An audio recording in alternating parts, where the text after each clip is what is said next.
सर्दियों की कड़क रात थी।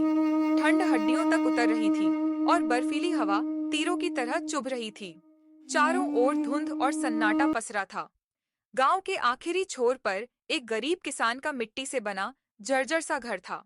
घर के भीतर वो किसान अपनी पत्नी और अपनी दो बच्चियों के साथ ठंड से सिमटा हुआ सिसक रहा था।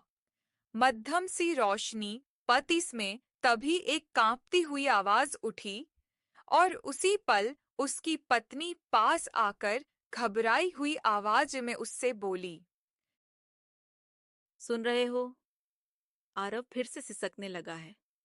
भूख से उसका दम टूट रहा है। कुछ तो करिए। ये नन्हा कब तक यूं ही तड़पता रहेगा? दिल कांप रहा है। कहीं ये बहुत बीमार ना पड़ जाए। कोई रास्ता निकालिए ना। अब और इंतजार नहीं हो पा रहा। श्यामलाल कुछ देर तक खामोश खड़ा रहा। ठंडी हवा में उसकी सांसें साफ दिखाई दे रही थीं। उसने अपने छोटे बेटे की ओर एक नजर डाली, फिर धीरे से अपनी पत्नी की तरफ मुड़ गया। अरे भगवान, अब तो समझ नहीं आता क्या करूं। घर में न अन्न बचा है, न चूल्हा जलाने को कुछ। कई दिनों से खेत सूने पड़े हैं। ठंड ने जो थोड़ी बहुत फसल थी वो भी बर्बाद हो गई। ऊपर से कहीं मजदूरी भी नहीं मिल रही। फिर भी कोशिश कर रहा हूं, शायद कोई रास्ता निकल ही आए। कुसुम की आंखों में आंसू झलक आए। उसने अपने पति की तरफ देखा, जैसे बिना बोले ही कह रही हो, अब और हिम्मत नहीं बची। कल भी उसने बस आधा ही खाया था और आज तो कुछ नहीं। ठीक है, मैं बाहर जाकर देखता हूं। शायद गांव के चौराहे पर कोई मिल जाए। उन्हीं से मदद मांगकर देखूंगा। हो सकता है कोई दो निवाले दे दे। मैं कोशिश करता हूं। इतनी कड़ाके की ठंड में बाहर मत जाइए। दिल घबरा रहा है। मैं कुछ ना कुछ सोचती हूँ, पर आप अभी मत निकलो। बाहर बहुत ज्यादा सर्दी है। कुसुम, तुम क्या कर पाओगी? घर में जब कुछ है ही नहीं तो क्या बनाओगी? मुझे जाना ही पड़ेगा कुसुम। अगर नहीं गया तो बच्चा भूख से रोता ही रहेगा। कहीं से थोड़ा सा भी मिल जाए तो वही बहुत होगा। हम तो जैसे तैसे सह लेंगे, पर बच्चे को खाना मिलना जरूरी है। कुसुम चुप रही, नम आंखें झुक गईं।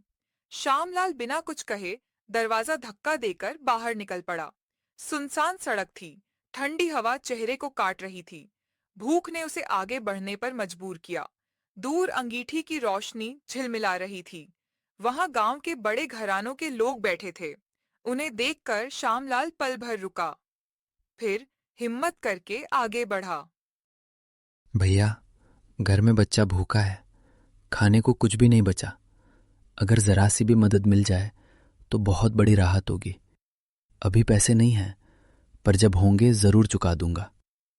बस इस वक्त थोड़ी सी मदद चाहिए। अरे श्यामलाल, तू तो रोज कोई ना कोई दुख लेकर आ जाता है। कई दिनों से यूं ही भटक रहा है। तेरे पास न काम है न जेब में पैसा।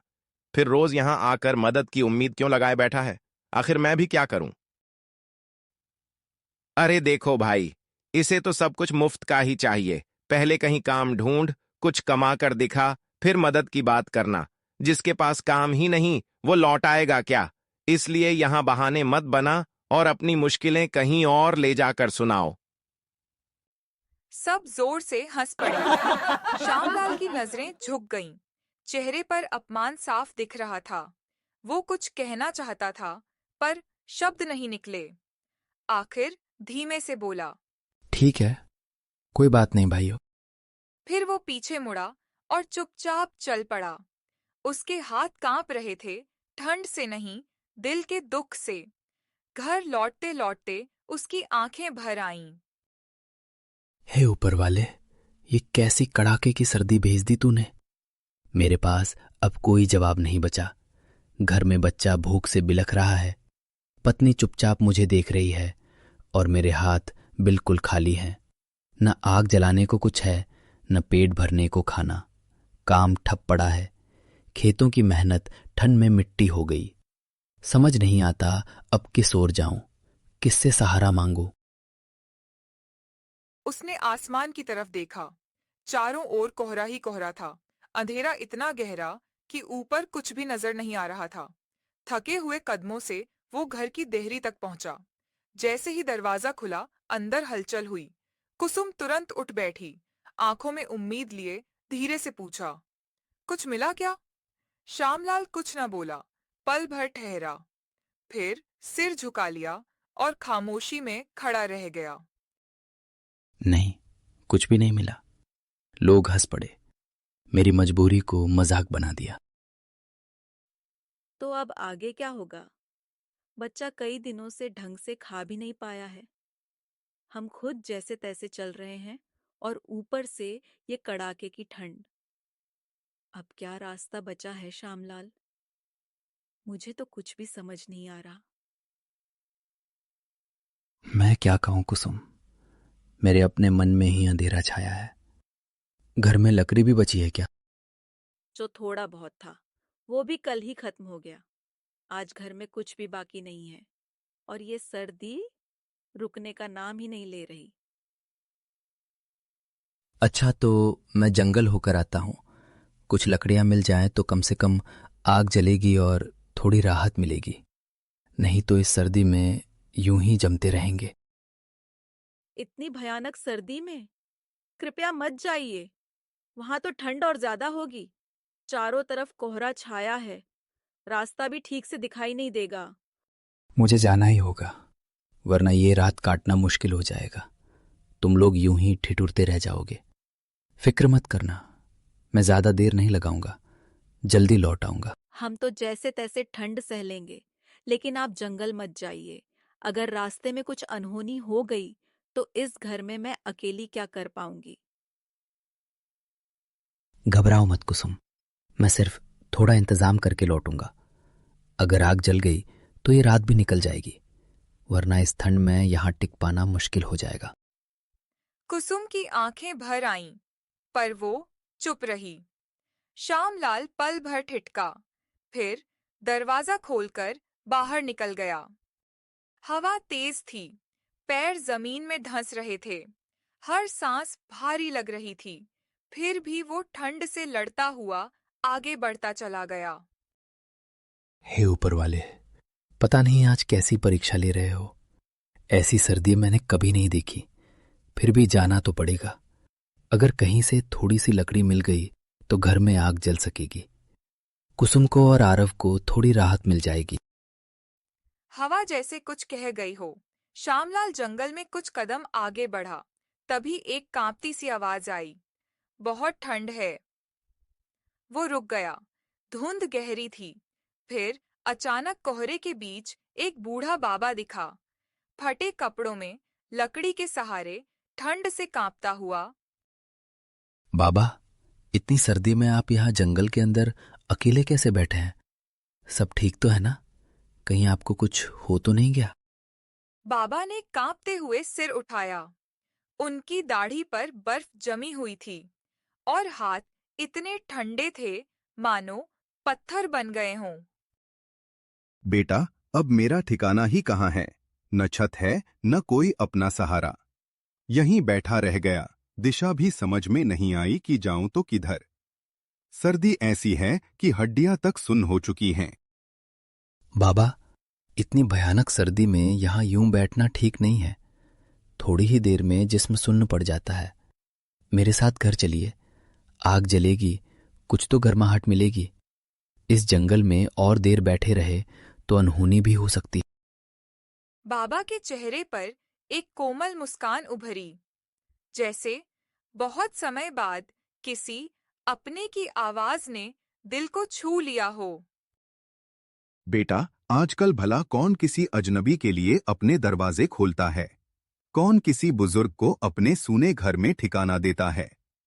लोग तो अपने ही लोगों से मुंह मोड़ लेते हैं, और तू मुझे अपने घर बुला रहा है। बाबा, धर्म तो इंसानियत ही होती है। मेरे पास भी कुछ खास नहीं है। घर में खाने को कुछ नहीं मिलेगा, पर आग जरूर जलेगी। थोड़ी सी लकड़ी ले आऊंगा। कम से कम इस सर्द रात में आपको ठंड से बचाया जा सकेगा।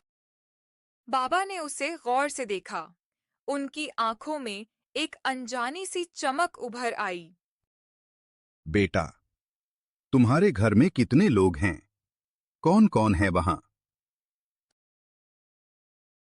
मेरे घर में मेरी पत्नी कुसुम है और मेरा छोटा बेटा आरव। दोनों इस ठंड से बहुत परेशान हैं। घर में आग जलाने को लकड़ी भी नहीं बची, इसीलिए लेने निकला था। लेकिन आपको देखकर लगा कि इस वक्त मेरी जरूरत से ज्यादा आपको इसकी जरूरत। बाबा के चेहरे पर एक पल में बदलाव आ गया। नजरें नम हुईं, भाव नरम पड़ गए।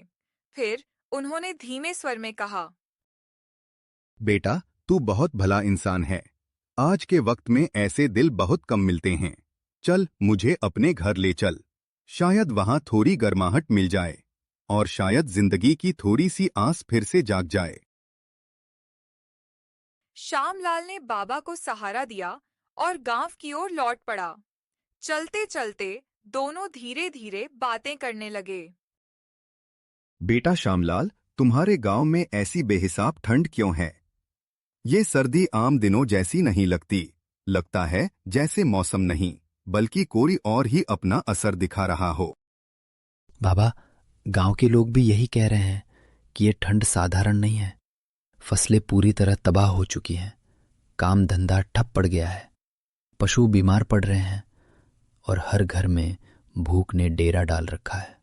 अब तो दिमाग सुन पड़ गया है बाबा। बस इतना ही समझ पाता हूं कि मेरी पत्नी कुसुम और मेरा बेटा आरव भूखे ही सो गए और मैं एक पिता होते हुए भी उनके लिए कुछ कर नहीं सका। बेटा, इतनी तकलीफ के बाद भी तेरा दिल इंसानियत से भरा है। यही तेरी असली शक्ति है। जो दूसरों के लिए सहारा बनता है, वक्त के साथ उसकी जिंदगी में भी सब कुछ संवरने लगता है। थोड़ी देर से ही सही, पर भलाई का फल जरूर मिलता है। सवरे या बिगड़े बाबा, अभी तो बस ये कड़ाके की ठंड है जो सीधा हड्डियों तक चुभ रही है। चल बेटा, तेरे घर की हालत देख लेते हैं। शायद वहां पहुंचकर मैं भी कुछ सहारा दे सकूं। आप मदद करेंगे बाबा? आप तो खुद ठंड से कांप रहे थे। इस हालत में आप भला कैसे सहारा बन पाएंगे? हर बुजुर्ग कमजोर नहीं होता बेटा। कभी उम्र के साथ तजुर्बा आ जाता है, कभी दुआएं साथ होती हैं और कभी ऐसी ताकत जो आंखों से नहीं दिखती, जिसे लोग समझ ही नहीं पाते। श्यामलाल के मन में एक पल को ख्याल आया कि बाबा कुछ अलग से हैं। वो चुप ही रहा। घर पहुंचे तो कुसुम ने दरवाजा खोला। ठंडी हवा का झोंका अंदर तक आ गया। बाबा को देखते ही वो हैरान रह गई। फिर धीरे से श्यामलाल को अलग ले जाकर फुसफुसाकर कुछ कहने लगी। इल घर में पहले ही जगह की कमी है, खाने को कुछ नहीं, लकड़ी तक नहीं बची, और ऐसे में आप किसी अनजान को घर ले आए। कुसुम, ये बाबा जंगल में ठंड से जूझ रहे थे। इस हाल में किसी को यूं छोड़ाना मेरे बस की बात नहीं थी। आखिर वो भी इंसान है। मैं तो बस लकड़ी ढूंढने गया था, पर इन्हें वहां अकेले कांपते देखा। जरा सोचो, हम 3 लोग मिलकर ठंड नहीं झेल पा रहे, तो ये बुजुर्ग अकेले कैसे बचते? मैं समझती हूँ जी, आपका दिल सही जगह है, लेकिन जरा हालात भी देखिए। घर में आग जलाने को लकड़ी नहीं है, हम खुद ही ठंड से अकड़ रहे हैं। अच्छा काम है इन्हें ले आना, पर मजबूरी भी हमारी कम नहीं है। बेटी, मुझे किसी तरह की परेशानी नहीं होगी। मैं तो थोड़ी देर में वैसे भी दम तोड़ देता। तेरे पति ने मुझे नई सांस दी है। उसका यह एहसान मैं जिंदगी भर नहीं भूलूंगा। बस थोड़ा सा बैठने की जगह दे देना। मैं किसी पर बोझ नहीं बनूंगा। नहीं बाबा, ऐसी कोई बात नहीं है। बस हालात बहुत तंग हैं। बच्चा कल से पेट भरकर खा भी नहीं पाया। घर में लकड़ी भी अब बिल्कुल नहीं बची। मैं बस डर गई थी। इस ठंड में सब कैसे चलेगा, यही सोचकर घबरा गई। बाबा की नजर आरव पर जा ठहरी। बच्चा ठंड से सिकुड़ा हुआ बैठा था। चेहरा पीला और शरीर साफ तौर पर कमजोर दिख रहा था। उस मासूम हालत को देखकर कुसुम की आंखें फिर से भर आईं और श्यामलाल भी चुपचाप नजरें झुका बैठा रहा। बेटा, जरा बाहर जाकर साफ सुथरी बर्फ के कुछ छोटे टुकड़े ले आओ। एक प्लेट में सलीके से भर लेना और जल्दी से मेरे पास ले आना। बाबा, ये आप कैसी बात कर रहे हैं? इतनी सर्दी में बच्चे को बर्फ कैसे खिला सकते हैं? वो तो और बीमार पड़ जाएगा। आप ये कैसी अजीब सलाह दे रहे हैं? बेटी, बताओ, क्या इसके सिवा कोई और रास्ता बचा है? घर में खाने का एक दाना भी नहीं है। सुबह होने तक बच्चा भूख से और तड़पेगा। अगर थोड़ा सा बर्फ ले लेगा तो पेट को कुछ देर भरने का भ्रम होगा। ध्यान भूख से हटेगा और शायद वो थोड़ी देर सुकून की नींद सो सके। ये बात तो मैंने कभी सुनी ही नहीं। भूखे पेट बर्फ कौन खाता है? इससे तो भलाई के बजाय और बिगाड़ हो जाएगा। बेटी, कभी कभी हालात सही गलत बदल देते हैं। डर मत, मैं हूं। अभी बर्फ ही पेट की आग कुछ देर शांत करेगी। उसके बाद शायद ऊपर वाला कोई रास्ता निकाल दे। मुझे बिल्कुल समझ नहीं आ रही। अगर इससे बच्चे की तकलीफ जरा से भी कम हो सके तो मैं अभी बर्फ ले आता हूं। बस थोड़ी देर के लिए उसे चैन मिल जाए, यही काफी है। हे ऊपर वाले, ये बाबा भी कैसी कैसी बातें कर रहे हैं। पर करे भी तो क्या करें? कोई दूसरा रास्ता भी तो नजर नहीं आ रहा। श्यामलाल बाहर गया और जमीन से थोड़ी थोड़ी बर्फ इकट्ठा करने लगा। कुछ देर बाद वो एक प्लेट में बर्फ लेकर वापस आ गया। झोपड़ी के अंदर अब भी ठंड कांटों की तरह चुभ रही थी। श्यामलाल प्लेट हाथ में लेकर बैठा ही था कि बाबा मुस्कुराते हुए बोले, बेटा श्यामलाल, अब मैं चलता हूं। तूने मेरी जो मदद की है वो मेरे लिए बहुत बड़ी बात है। इस एहसान को मैं जिंदगी भर नहीं भूलूंगा। अरे बाबा, इतनी कड़ाके की ठंड में आप कहाँ जाने की सोच रहे हैं? आग अभी थोड़ी देर और जलेगी। यहीं रुक जाइए ना। बाहर तो हाड़ कपा देने वाली सर्दी पड़ रही है। बेटा, मेरा रास्ता ही ऐसा है। लोगों के बीच जाना, उनकी तकलीफ देखना और समझना। मैं ठहर नहीं सकता। ये सर्दी भी मेरे कदम नहीं रोक सकती। कुसुम के मन में झुंझलाहट भर गई। वो सोचने लगी, जब से आए हैं अजीब बातें ही कर रहे हैं। भूख में बर्फ कौन खाता है? घर में कुछ है नहीं और इन्हें लाना भी जरूरी था। अच्छा है जो अब जा रहे हैं। कुसुम बेटी, इतना परेशान मत हो। तेरे मन में जो चल रहा है वो मुझसे छुपा नहीं है। और बर्फ की बात है, उसका असर तुझे थोड़ी ही देर में खुद समझ आ जाएगा। बाबा, आपको कैसे पता चला कि मेरे मन में क्या चल रहा था? बेटी, जहां दर्द और करुणा साथ हों, वहां दिल की बातें छुपी नहीं रहती। तूने जो सोचा वो गलत नहीं था। ठंड और भूख इंसान को बेबस बना देती है। अब मुझे चलना होगा। बाबा चुपचाप उठे, चादर को कंधे पर रखा और बाहर की ठंड में गुम हो गए। श्यामलाल और कुसुम बस उन्हें जाते हुए देखते रह गए। फिर तीनों आग के पास आकर सिमट गए। आरव भूख से बेचैन था और बार-बार कराह रहा था। ये बर्फ सच में कुछ काम आएगी क्या? कहीं ये सब बेकार की उम्मीद तो नहीं? बस मन यही चाहता है कि बच्चे को थोड़ी सी भी राहत मिल जाए। तू घबराना मत। बाबा ने जो कहा है उसके पीछे कोई ना कोई कारण जरूर होगा। हम भी थोड़ी सी बर्फ लेकर देख लेते हैं। शायद इससे भूख का एहसास कुछ देर के लिए कम हो जाए। तीनों ने बर्फ का टुकड़ा जैसे ही मुंह में रखा, एक पल में सब बदल गया। बर्फ पिघली नहीं, उससे गरम भाप उठी और देखते-देखते वो गरम रोटियों और सब्जी में बदल गई। तीनों की आंखें हैरानी से भर गईं।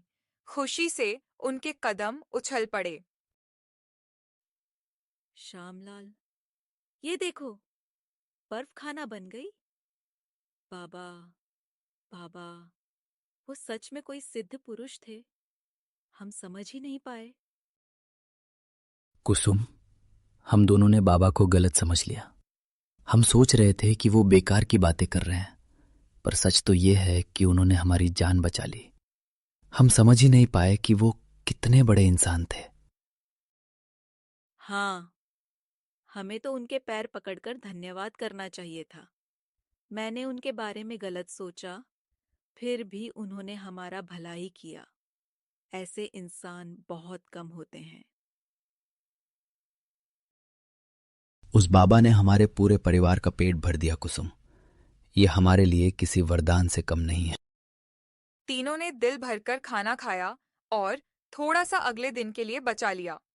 सुबह होते ही फिर वही हड्डियां जमा देने वाली ठंड थी। खाने में बस थोड़ा ही बाकी था, जो उन्होंने आरव को खिला दिया। इसके बाद श्यामलाल एक बार फिर गांव की उसी जगह पहुंचा जहां कुछ लोग हमेशा जमा रहते थे। भाई, लगता है गांव पर किसी का साया पड़ गया है। इतनी भयानक ठंड, इतना कहर, फसलें भी तबाह। जरूर कुछ तो गलत हो रहा है यहाँ। हाँ, बुजुर्ग लोग कहते थे कि जंगल में एक पहुंचे हुए बाबा रहते थे। जो होने वाला है सब जानते थे वो। पर अब तो कई समय से किसी को उनकी झलक तक नहीं मिली। अरे वही बाबा, वो मुझे जंगल में मिले थे। ठंड से कांप रहे थे। मैंने ही उन्हें सहारा दिया और अपने घर ले आया था। अरे तू और सिद्ध पुरुष, तुझे क्या लगता है वो ऐसे ही किसी को मिल जाते हैं? वो कोई साधारण इंसान नहीं होते, हर किसी के सामने नजर नहीं आते। झूठ मत बोल श्यामलाल, तू तो हमेशा कहानियां ही गढ़ता रहता है। साधु बाबा इतनी आसानी से किसी को नहीं मिलते। अगर तुम्हें अब भी शक है तो मेरे साथ आ जाना। जिस जगह मुझे मिले थे वही वो बाबा फिर दिखेंगे। कल चलते हैं, फिर अपनी आंखों से देख लेना। ठीक है, कल चलते हैं। देखते हैं तेरी बात सच निकलती है या झूठ। और अगर बाबा मिल गए तो उनसे पूछेंगे कि गांव में इतनी भयानक ठंड आखिर क्यों बढ़ गई है। श्यामलाल घर पहुंचा। कुसुम के चेहरे पर चिंता साफ झलक रही थी। वो उसके पास बैठा और जंगल में मिले बाबा से लेकर गांव वालों की बातों तक सब कुछ एक एक करके उसे बताने लगा। कुसुम, कल मैं गांव के लोगों को जंगल लेकर जाने वाला हूं। उन्हें भरोसा ही नहीं हो रहा कि वो बाबा मुझे सच में मिले थे। इतनी ठंड में? और क्या पता बाबा मिले भी या नहीं। वो कोई एक जगह रुकने वाले इंसान थोड़ी हैं। मिलेंगे, जरूर मिलेंगे। उन्होंने हमारा भला किया है, गांव का भी करेंगे। बस उनसे इज्जत से बात करना। हमने पहले गलत सोचा था, अब वो गलती दोबारा मत करना। सुबह होते ही श्यामलाल उठ गया। बाहर ऐसी ठंड थी कि सांस भी धुएं की तरह दिख रही थी। गांव के कुछ लोग उसके साथ जंगल पहुंचे, पर उस जगह बाबा नहीं दिखे। सब हंस पड़े। देखा, हमने कहा था ना, ये झूठ बोल रहा है। कहाँ हैं तेरे बाबा? कौन सा जादू, कौन सा सिद्ध पुरुष? बाबा यहीं होंगे, थोड़ा और ढूंढो। तुम्हारे मजाक से सच नहीं बदल जाएगा। जंगल में पेड़ों पर बर्फ जमी थी। पत्तों पर ओस मोती की तरह चमक रही थी।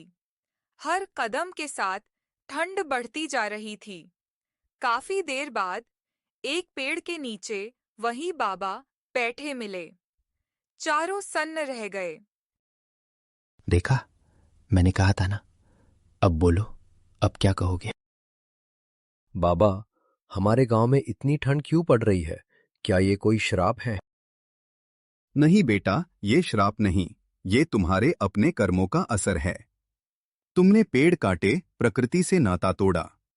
जब प्रकृति नाराज होती है तो ठंड, सूखा सब बढ़ जाता है। तो समाधान क्या है बाबा, हम क्या करें? बहुत आसान है। सब मिलकर पेड़ लगाओ, घर घर दिया जलाओ, एक दूसरे के दुख में साथ खड़े हो जाओ। जब इंसान एक होता है तो प्रकृति भी पिघल जाती है। हम वैसा ही करेंगे बाबा, जो आप कहेंगे वही होगा। गांव वाले खुशी खुशी घर लौट आए। सबने मिलकर पेड़ लगाए, पूजा की, एक दूसरे का साथ दिया। कुछ ही दिनों में ठंड कम होने लगी। लोग चैन से जीने लगे। श्यामलाल का परिवार रोज बाबा को याद करता। कभी कभी बाबा खुद उनके घर भी आते। बाबा सच में हम पर कृपा करके गए। हमने उन्हें गलत समझा, पर उन्होंने हमें बचा लिया। हाँ, ऐसे लोग दुनिया में बहुत कम होते हैं।